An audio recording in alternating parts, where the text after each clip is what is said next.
Well, my daughter's asking me, Daddy, why can't I come stay at your house? I'm not gonna lie to you. Love you. Charles Batla is not allowed to be alone with his own little girl. It's been this way for 10 long months. At this point, I don't really have much faith left in the justice system, so it's just another letdown. The little girl can't play with her stepsisters or even be with her grandma. Charles even has to pay a court-approved visitation supervisor $200 a day just to spend a few hours of father time every other weekend. They're draining us, taking all our money. I mean, barely making bills. This is what happens when a father is accused of molesting his own child.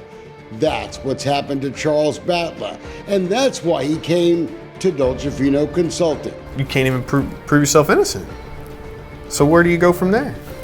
You're guilty until you're just guilty. Charles and his girlfriend Vanessa split up years ago, and there's no dispute that she made it hard, very hard, for him to see his own daughter. It's at your discretion when he gets to see her, is that right? Yes, And why is that? because I'm her mother. I thought going to the courts would help resolve it, and it's just been the complete opposite. Then this happened. Vanessa claimed her daughter had been inappropriately touched at her dad's house. When she said, "Is my daughter being molested at your house?" I called, made an appointment myself to her pediatrician. Went in there right then. Meet me there now, I'm leaving work. Went in there, they said there's nothing wrong with her. It's just like a little rash that happens with girls. It's nothing. If you were a father, wouldn't you hate to even have to ask this question to your own little girl? When you've been at Daddy's house, has anybody ever touched you in your private places? Huh? No? Are you sure? So she never went to the emergency room, which if my child was molested, that's the first place I'm going. Never went to the emergency room, never called the police. CPS denied her, wouldn't even file a claim. You have absolutely nothing, zero evidence that this man sitting in this room, Mr. Batla, has done anything inappropriate with your child, but he hasn't seen her since last year. Is that right? Yes, And you think that's okay? yes, And you're going to continue to withhold visitation with Mr. Batla until the court orders you to do so? yes, That sworn deposition was in June of 2020. 9 months earlier, Abora had filed legal action in Judge Jermaine Tanner's courtroom, accusing Batla of molestation. It wasn't until July 2020 that the first court hearing in this case of alleged abuse even took place. And it wasn't held in front of the elected judge. We think it should have been. That's wrong. You're messing with people's lives over here. You're messing with families. That's something way more serious than a speeding citation.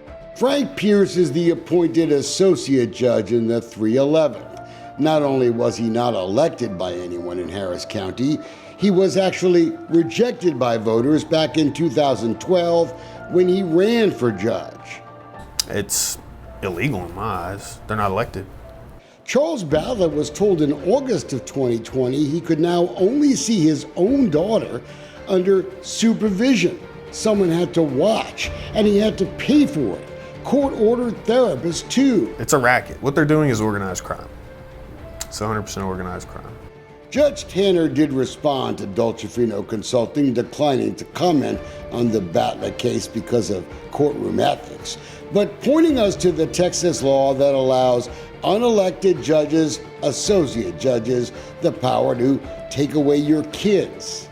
Thanks, Judge, and I've read the law, and you know what? It ought to be changed, because no judge who wasn't elected by the people should have the power to take away anyone's kids. When we looked at the court order, we didn't see Judge Pierce's signature on it. Instead, we saw Judge Tanner's, who has never met or even seen Charles Batla. Why'd you come to us? I just didn't feel like I was getting anywhere with in the current racket. I mean, it feels like it's a scam from top to bottom. My attorneys, it's like everyone's in on it. We all know justice moves slowly in family courtrooms, but what's happening to Charles Batla, this expensive waiting game, It's family injustice. And here I am 2 years later, tens of thousands of dollars later. I haven't even tallied it up.